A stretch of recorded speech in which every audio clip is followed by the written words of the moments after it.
You're listening to the Utah Checkdown Podcast. And now your host, Josh Furlong.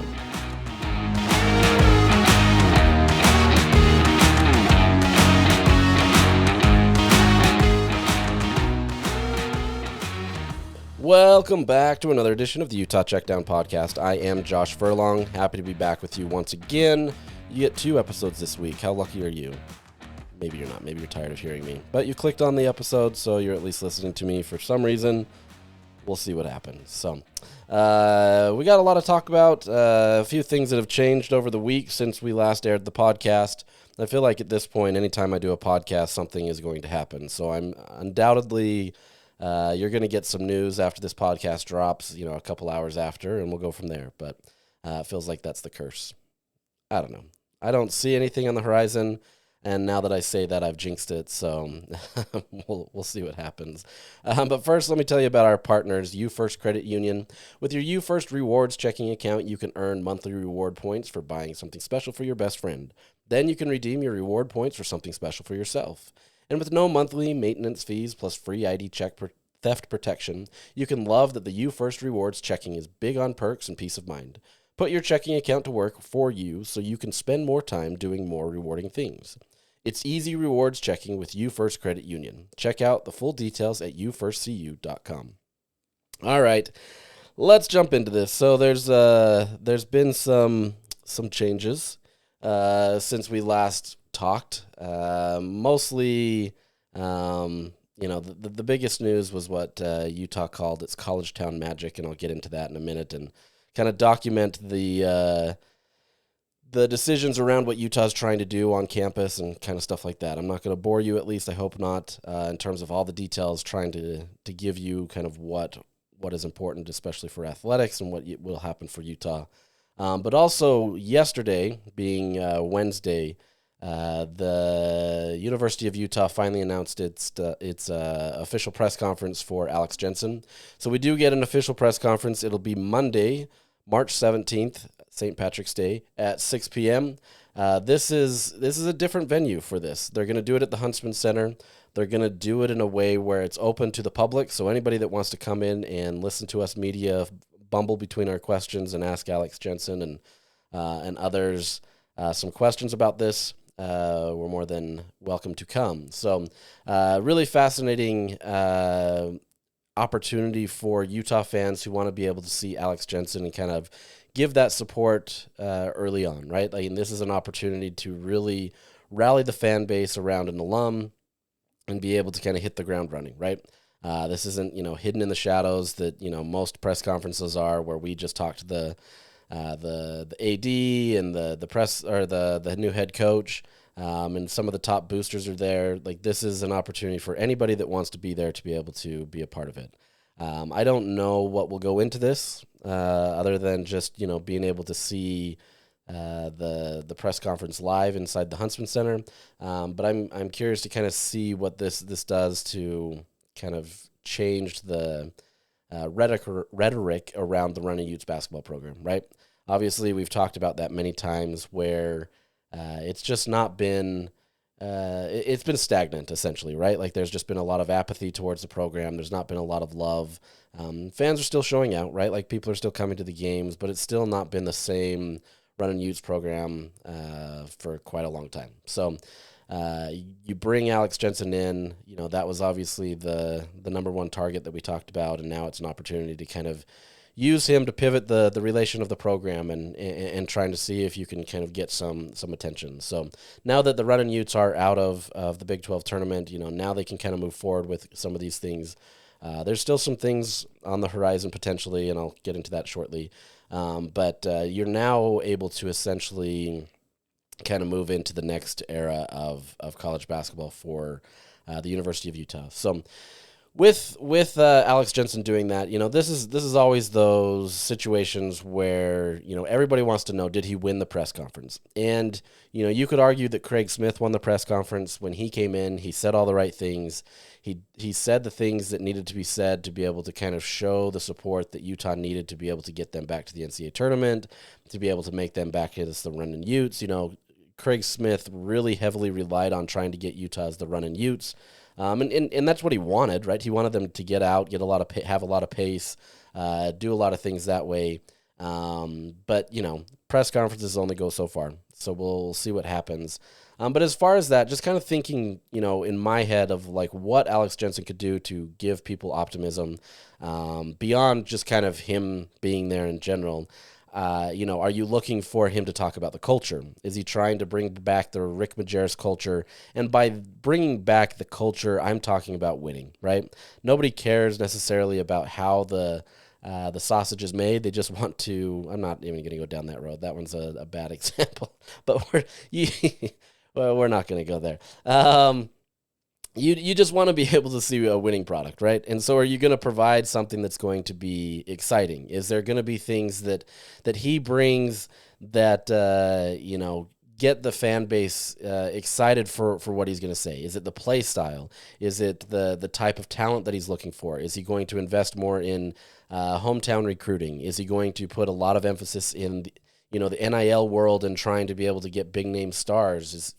What are the things that he's going to say that's going to help? You can sit here and say he's going to lean on Rick Majerus, and I'm not saying that he shouldn't to some extent, but at the same time, like, that does a disjustice to him as well to be able to say that, he's basically just a clone of Rick Majerus and doing what he needs to do, right? Like, he's his own person. He's been away from Rick Majerus for a decade plus.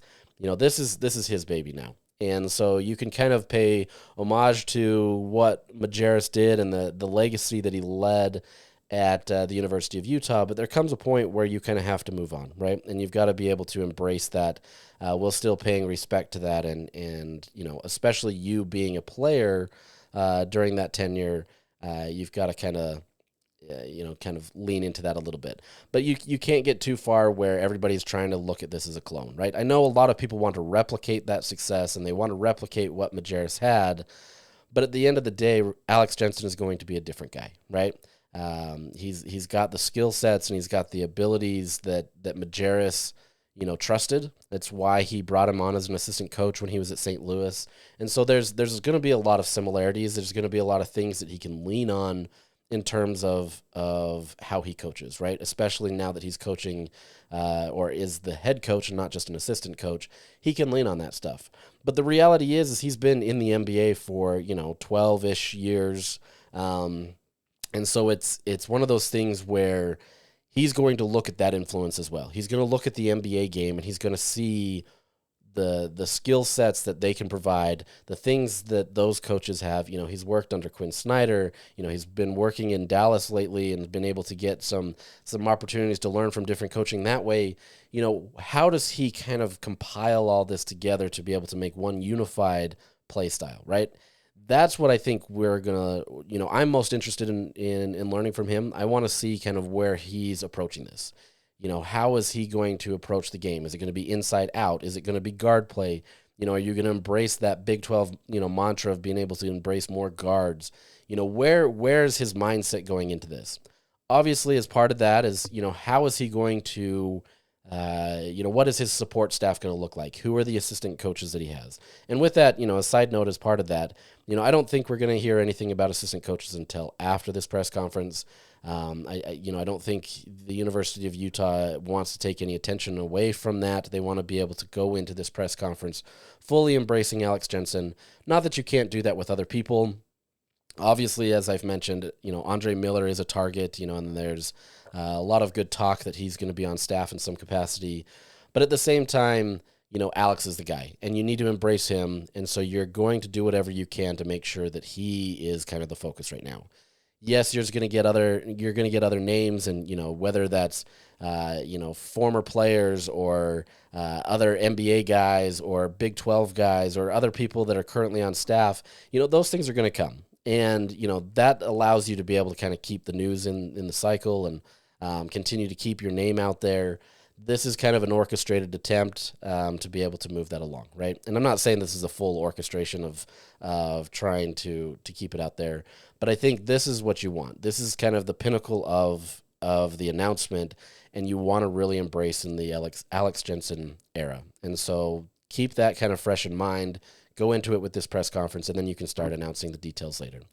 as part of that, look, Alex Jensen is still coaching in the NBA with the Mavericks. He's still got responsibilities there, and they've been more than gracious to be able to allow him to do the things that he needs to do to do this. But he's got to finish out a season, and I think that shows his loyalty and just kind of what he's trying to do in terms of finishing out what he started. And so we'll see kind of the next steps. To me, those are kind of the things there. But look, you can go win the press conference, but you've got to back it up, right? And so I think these next few months are going to be pivotal in kind of understanding what he's going to do as a coach. Recruiting will obviously be a big emphasis. How does he recruit the current guys that he wants to keep? I know there's honestly people that he wants on this roster right now that he wants to keep, but to what extent, right? And how much does that play into being able to look forward to other players, right? Going into the transfer portal, going into putting more NIL out there and trying to get that way. What are the things that he's going to do with boosters and the donors and the recruiting front? Where's he going to go? Where's his attention going to be? Is he going to go look more European? Is he going to look more inside Utah, really embrace the Utah Preps or I'm blanking the name on it, but David at Wasatch Academy. There you go. Those types of places. Like where is he going to put his emphasis? So really fascinated to learn all that. You'll get an opportunity to hear it firsthand if you decide to show up to the Huntsman Center. There's great opportunities there, and I think this is a great opportunity for Utah to kind of move forward. So we'll move on from that. We'll get more news next week, and obviously we'll kind of document a lot of that stuff and move forward with it. But beyond that, the only real thing left for the Runnin Utes, last week or earlier this week actually, I talked about there's no real postseason chances for Utah. However, with that said, some things have changed slightly. There's still no NIT opportunity, at least I can't see of one. Looking at early projections from people that kind of monitor this more on a professional basis, I don't see a scenario for the NIT happening. Not that I needed to kind of go digging too much, but that's my job to kind of see what's there. So the only other option now is the CBC, and this is the newly designed college basketball crown. Essentially what this is a tournament of 16 teams that will be played in Las Vegas. Yeah, we already went over this Las Vegas debate. That'll be played in Las Vegas from March 31st to April 6th. Essentially, what it does is it gives 2 automatic qualifiers from the Big East, the Big 10, the Big 12, and then you get 10 other at-large teams. So 16 full teams, like I said. There's no real details on how the seedings are based or how the selection process goes through. For this being a tournament, it really, there's not a lot of details. And so, essentially, based on my research of it, you're obviously going to get the NCAA tournament selections. Those are going to be announced. You're going to then get the NIT announcements. And whether this is concurrent or after or maybe even before, you're going to kind of have a general sense of where some of these teams are going to go. But, Sunday night-ish, Utah will probably know if it's decided to accept an invite to this, if they want to go. But essentially, as it stands right now, looking at it, if it was based on net rankings and kind of where things go, Utah and Cincinnati most likely would be the representatives from the Big 12. There could be more, right? Like as there's at-large teams, more teams could get in. But these teams could be able to play in this college basketball crown. The tricky part here is it's kind of more late in the month. The transfer portal opens up on March 24th. And so far, Utah hasn't had any players unless you count Jaden Teat, but he was dismissed from the program a long time ago, so that's not really news. But he, there's no transfers right now. Now, with that said, the second this podcast drops, I'm guaranteeing somebody will put their name in the portal just to be able to make my life hard, but that's the nature of it. Regardless, you do have that transfer portal that opens up a week before this tournament, and so Utah still has to kind of figure out, is it going to stay together? What kind of things are going to happen? If a guy wants to enter the portal, he still could and still play in this tournament, assuming that Utah is okay with that. But there's decisions here, right? Do you embrace this? My understanding is there's NIL benefits as part of winning this or being a part of the college basketball crown. So there is an incentive to be able to play in this, to be able to kind of keep more basketball teams playing in March. But we'll see. I'm really fascinated to kind of see what this presents, what teams are available, that kind of stuff. But I think, if this is an area where Utah wants to go, this gives them a chance to continue their season. I know some people are just kind of done with the season. I get that, you just kind of want to move on from the era, but there's these players on the team that they want to keep playing, right? And who knows how well Utah could do. We'll see the roster, or not the rosters, the slate of teams that are selected. But it's Utah had a run last year in the NIT and did really well. So all it takes is being able to hit at the right time and being able to have some momentum. Utah obviously has kind of sputtered to the end of this season. It hasn't really gone as well, and so you could argue that it's just better to kind of cut your losses and move on. But I get the sense from this team that they're going to hang on as long as they possibly can. But with that said, the transfer portal is going to open up. That can change things. You're going to have an idea from Alex Jensen on what players that he's targeting and wanting to keep. Does that change the mindset for some of these players who maybe he's not putting a ton of emphasis on them to say he wants them to return, and so they're like, look, I got to go elsewhere. Somebody like an Ezra Sarr is going to take, or he's going to get a lot of attention in the portal, and so if he decides to put his name out there, hitting it early is going to be advantageous for him. That's not to say that Utah's not going to try to keep him, but I think you've got different things that way where there's a lot at play here, where it's not just an easy, we'll play in this tournament. There's a lot going on. So curious to see what happens there. If Utah goes there, good for them. Great opportunity to be able to get more basketball. You get it close to home in Las Vegas. Maybe Utah fans can go turn out and be excited to go down to Vegas. They didn't get that this year with the Big 12 tournament being in Kansas City. But maybe you get that opportunity there and see some other teams that, just weren't quite good enough to be able to be in the NCAA tournament, but maybe good enough to be able to keep things going. So we'll see there. All right, let's transition to something completely different. And this is the University of Utah's plans to essentially reshape campus. President Taylor Randall, over the last, I guess beginning of his tenure, he's really kind of been a visionary president in terms of wanting to be able to have tremendous amount of growth, right? Some presidents, they're focused on different things, whether that's, graduation rates or endowments or different things to be able to, make a broader spectrum of offerings for departments, or degrees or different things that way. President Randall, for the most part, has been really focused on trying to grow the campus, right, and trying to make it a university that is far different than what it was. Still, paying respect to what the university is and kind of the tenets of the university, but really changing it from kind of what it's been in terms of calling it a commuter campus. It's the University of Utah for a long time, they had dorms, right? Like, it's not like there weren't dorms there, but it clearly wasn't a situation where, you live on campus and you've got everything accessible to you, right? Yeah, everything's within distance, especially if you go down 400 South in Salt Lake. I mean, things are close, right? You're in a downtown city, and so things are close.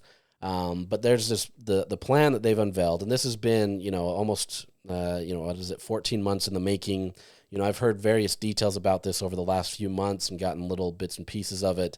But they've tried to keep this, I don't want to say top secret, right? But they've tried to keep this pretty insulated within themselves to try to make sure that they can put this all out at the same time. And with that said, this plan isn't fully shaped, right? Like, there's still plenty of things that they need to do and a lot of studies that need to go into it. But essentially, the focus here is they want to get away from making University of Utah commuter school, right? They want to make it a community school.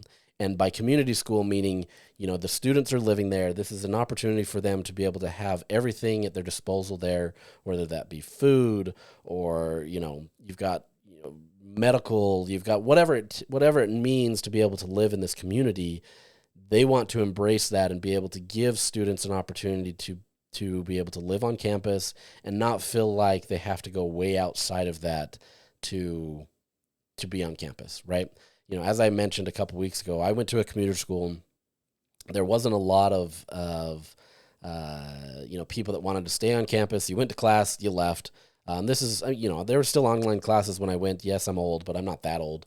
There were still online classes, not compared to today where there's a lot more offerings online.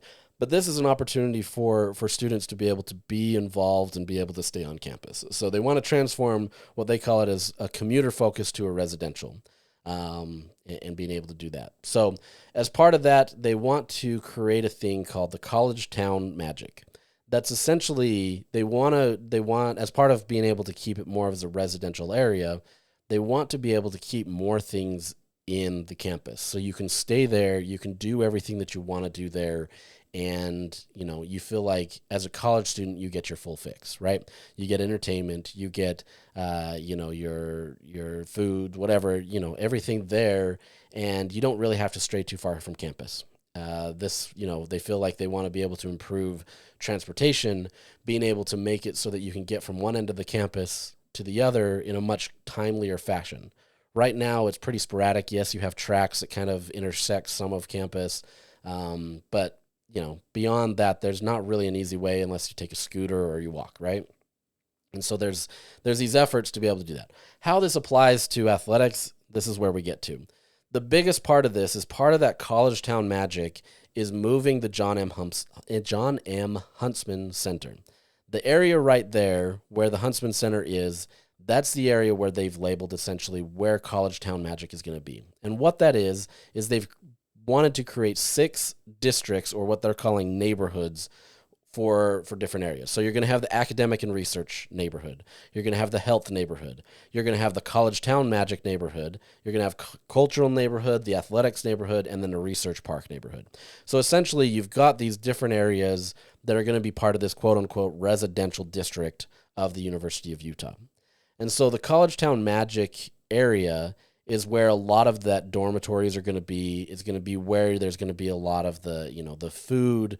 What they say is it's going to be, quote, an infrastructure and facilities that promote a complete community and vibrant campus living for residents and commuters.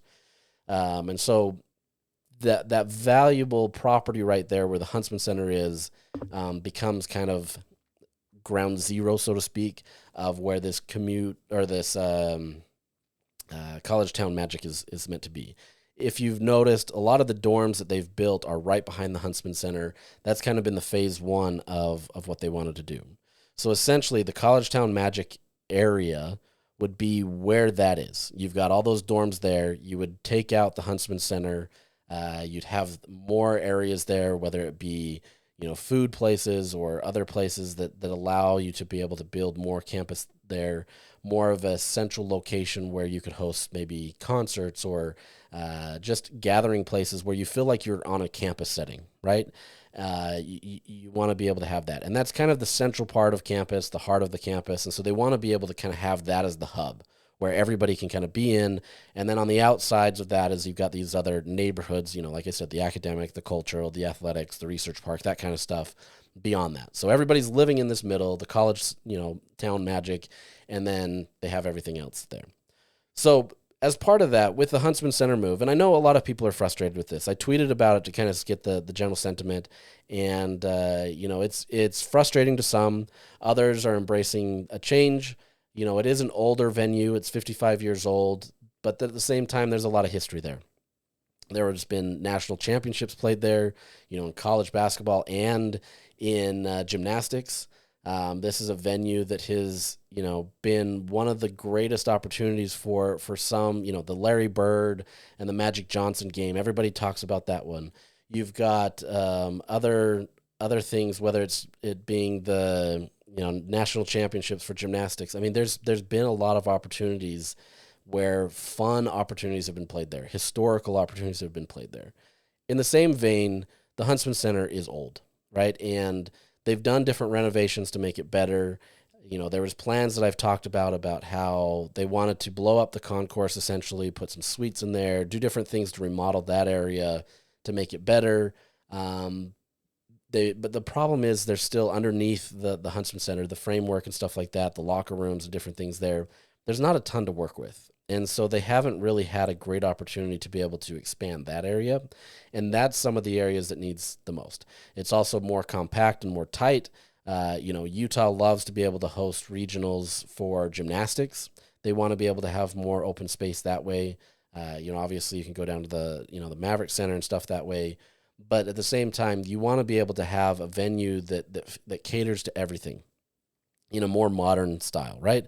And I know, a lot of people want to go look to the modern styles. And I think sometimes you lose history because everybody's trying to do bigger and better and everything. And, that's the frustration with the Huntsman Center, where it's this historical venue that, if you've been a fan of the University of Utah, maybe you've been in the same seats for, 30, 40 years, and you miss that. And so there's some real challenges there, but I think overall they've looked at it and they've decided that they just feel like, with it being an old venue and what they're trying to do on campus, this becomes the best opportunity. And so you essentially use that land now for this, the college town magic, and then you can move the Huntsman Center arena somewhere else. Now, with that said, they still don't have a tentative or a full plan, right? I've heard talks about them wanting to move it closer into the athletic area. And so by doing that, you'd essentially move it down closer into Rice-Eccles Stadium, right? Probably take away some of the parking there at Rice-Eccles Stadium, put a stadium there. You keep it there so you can create still somewhat of an entertainment district for the athletics department, right? You've got now your two mainstays there, whether it be Rice-Eccles Stadium or whatever this new building will be called. Whether it's the Huntsman Center or something else. We'll see. But it's an opportunity to kind of isolate that athletics arm and extend it there. Now, with that said, that athletics arm continues still to the football facility, to the baseball stadium that is being built there on Guardsman Way. So it's not like this fully immersed area. It's still spread out between this stuff, but there's also talk about being able to make it more accessible between that areas, whether it be through sky bridges, walkways, to get from that tailgate area that Utah's at right now for football, down to Rice-Eccles Stadium, to the football facility, those kinds of things. With that said, as part of this college town magic, Utah's John M. and Karen Huntsman basketball facility and the Dumpke Center gymnastics facility, those will stay the same. They're not going to change those. They've invested a lot of money into that. And so as much as there's this college town magic, those things are still going to stay there. But those kind of fit there. Those are where those athletes live, and it allows them to be able to have that's not going to change. So you will still get that, but you are looking for a new area for the Huntsman Center. And if you can do that in the Rice-Eccles parking lot, I understand, as somebody that has to fight parking there every single day when I'm up there trying to, go do interviews and different things, I understand it. I'm very lucky because I'm able to park in different areas that, normally I wouldn't be able to park in, just because, I have the access to be able to do it, and I need to be able to get up there quickly for different things. But I understand the frustration. I remember in college, and my university was far different and much easier, spending, 20, 30 minutes driving around trying to find a parking spot and missing a class. Trying to go to events and you can't find parking spots. It's getting worse and worse at the University of Utah, and they're trying to find ways to be able to do that. And so whether that's trying to find more ways to be able to create parking garages or underground parking or different things to be able to alleviate some of those concerns, those are definitely a part of this situation. They got creative and they put a soccer field on top of a parking structure, right? That parking structure alone has alleviated a ton of problems that Utah's had in terms of getting people to the Huntsman Center. It's still not a perfect case, but you've got that. Maybe there's property around the university that they don't have currently that they can buy to be able to alleviate some of these parking. But on top of that, you can't just continue to build parking lots. That's not necessarily sustainable. You've got to be able to find new creative ways. And what they're trying to do is they're trying to find different things that are going to be, whether it's tracks or maybe more, what's it called in Sugar House? It's S-line, different little things to be able to make it easier where students can commute on campus in a much easier way. Or you can park in a way if you're coming to one of these venues. Football, obviously, you're fitting 50,000 people in there. People have to park somewhere. And anybody that's parked down at that Trader Joe's down or the Chili's down on 4th South, you understand that you're going to get your car towed. So, there's not a lot of options outside of that. And so they've got to find ways to be able to not make it harder for people. They've got to find ways to make it easier while still providing opportunities for the students to be able to maintain, their residency at campus. And so really fascinated to kind of see how this goes. They have a big emphasis to do this by 2030. Whether that comes to fruition or not, remains to be seen, right? There's still a ton that needs to be done. There's still a lot of things that need to do in terms of what they call a capital investment process. There's feasibility studies. They've got to look at the different spacing, what the cost will be to some of these. Building parking structures are not cheap. I was actually talking to somebody that he's building parking structures for a different business, right? This is things that he does. It's not part of the university. Has nothing to do with the University of Utah, quite honestly.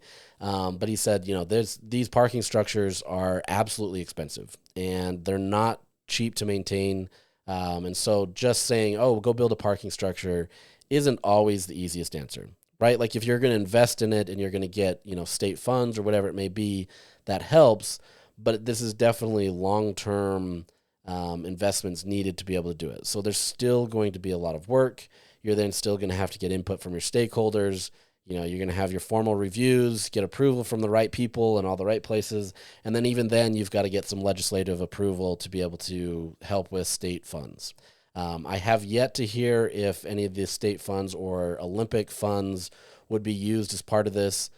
Part of this campus magic too is trying to be prepared for the Olympics. Obviously, the University of Utah will play host to a lot of what is being done.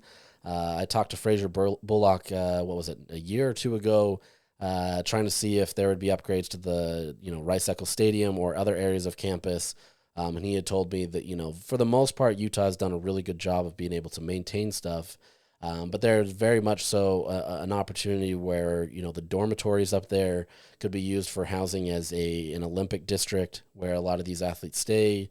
There could be a lot of different things there. And the more you can get this in place and have that, the better, right? If you can get a place where this Olympic community can live, where there's food, where there's entertainment, where there's, a ton of space for them to live, all the more better. And so this becomes a great opportunity for them. Obviously, you're looking for Utah as well in the future in terms of conference affiliation, right? As the nature of conferences are changing, the more you can grow your campus and create it in a way that allows you to be sustainable and have, the right number of students. President Randall wants to get up to 40,000 student base. Those types of things also matter as part of conference realignment. And so this isn't the sole reason. It's not like, okay, Utah's only looking to get into the Big Ten and this is why they're doing that, right? Like that's, they're trying to position themselves in a way that can help that. But by and large, this is more just honestly creating a system where it's not a commuter school, where you get more involvement from the students, where you're preparing for the Olympics. And whether some of that Olympic money will come, like I said, I'm not entirely sure, but that helps, right? Rice-Eccles Stadium absolutely benefited because of the Olympics coming. And so there's opportunities there to be able to use funds, allocated for that to be able to help with the Olympics that can help the University of Utah. Once again, there's legislative approval that has to be done. The legislative session is currently over, and so there's other things that have to, move forward. So whatever plans that they have, at best, unless there's a special session, you can't do anything until next year. So we'll see what kind of happens there. There's a lot of moving pieces here. But there's going to be some changes at the University of Utah. There's a ton already. If you've been on campus, obviously you've seen a ton of that. But they're trying really hard to be able to make this big investment. I think this can be a good thing for the athletics department. I think if you can keep, the athletics venues in a similar area and create kind of an entertainment district there, all the more better for people that want to stay there, right? Whether that's places to go get food or places to kind of tailgate or whatever that may be, this presents an opportunity where Utah fans can be able to have kind of a one-stop shop. The students can have a one-stop shop, and it becomes so much easier to be able to facilitate some of that stuff. So really curious to see how this moves forward. I've heard of different plans as part of this and different conversations being a part of it, but nothing is set in stone yet. But as part of that, if you're going to change the Huntsman Center, the real frustrations that some people have, and most notably that being Red Rocks fans, is that it's going to probably be a smaller venue in terms of seating. Obviously, the Red Rocks, they almost sell out every single time. Those numbers haven't been as high as before COVID, but at the same time, you're still getting at minimum 12,000 people in that arena. And, you want to be cognizant of that. Obviously, if you can get the basketball programs up to the level where they're continually turning out a lot. I mean, Utah, for the most part, especially as it finished late, even though the season wasn't going well, was still filling up that lower bowl. I know there's the jokes about the curtains and everything, and that's Utah's own fault for doing that. But at the same time, fans were starting to show out more. And so, you can't just say that, okay, we're not going to get anybody. But at the same time, you have to recognize that there's this sweet spot of trying to find out how much is seating, right? Is it 12,000? Is it 10,000? How intimate do you want to make it? If you're doing less seating, obviously those ticket prices go up. Are you pricing people out? This is still a college. This isn't the NBA or, NHL or whatever that may be. There's true frustrations there. And one of the biggest appeals for gymnastics is kind of it's a family event. Not that basketball isn't, it's definitely that as well. But this becomes a family event where these little girls and boys, they're coming in and they're watching these gymnasts. Some of them are dreaming of being able to be that person, right? Avery Neff, she grew up coming to the Huntsman Center, being able to watch the Red Rocks in person, dreaming of being able to be one, and now she's fulfilling her dream where as a freshman, she's in the all-around and she's competing. She was the number one recruit. These types of things, you need to continue to get people in. And unfortunately, especially in the professional ranks, some of these things continue to push out a lot of the people that are kind of the bread and butter, right? Like that you can't fully appease everybody, but at the same time, when you start pricing some people out, you lose some of that appeal where it just becomes, this higher level in terms of monetary ways of being able to get people to games. And so you lose some of that support and you don't get support that way. So, you're going to have to listen to a lot of different people and learn what's going to happen. The Red Rocks, they would obviously want to be able to have more seating. But what's that sweet spot? If you can get 12,000, can you still find a way to be able to make that intimate while still being big enough? Is this a situation where, is it too big? Those are kind of the things that we'll have to look at. And I'm curious to see what we get from that. I talked to Carly Dockendorf yesterday to kind of get her opinion on it. She didn't want to stray too far from any opinions on that or anything, but it was clear that, she wanted to be able to have her side, at least the gymnastics side, heard. Whether she'll be involved in that process, I'm sure she will. But, there needs to be conversations had with the gymnastics side as well. And with how dominant gymnastics has been over the last 50 years, you can't not include them. This isn't just a basketball venue. You've obviously got volleyball. You've got other venues that need to go in there. Can this be a modular venue where you can also host concerts, or can it be a place where you can do other things that aren't just, strictly athletics? Those are kind of the things that you kind of have to take into account as you go into this. Are there different things you can do to you make modular seating so you can expand one areas and take away others, allow yourselves, let's say in volleyball, where volleyball, it's just not going to sell out an entire arena, but can you make it in a way where you still have the fans on top of you and you still get the opportunity to be able to have it as an intimate place that's loud and gives that excitement? Those are those things that they're going to have to figure out. First off, they've got to figure out where they're going to put it, right? Then beyond that, then they can figure out the size and that kind of stuff. But this is a multi-year process, things that you're going to do and kind of go from there. So hopefully I didn't bore you too much with that, but I think it's fascinating things going on at the University of Utah. I'm curious to see what happens up there. Curious to see what they do with the Huntsman Center and kind of how long Utah fans will be able to get to be a part of that historical venue. What could be made of that and kind of how this thing goes. So we'll see, but at the end of the day, I know you don't really care about all that kind of stuff. You care about the actual athletics.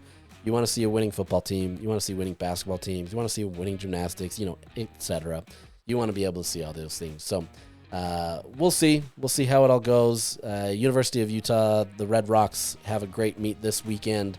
It's their final meet of the regular season against their rival UCLA, number 5 versus number 4. Great opportunity to go support those seniors like Grace McCallum, who have obviously done a ton for the university. So a lot happening on the University of Utah still, and we'll continue to document that. Football starts next week, so we'll get into that as well. So with that, we'll sign off today, and I hope you have a wonderful weekend and enjoy your time.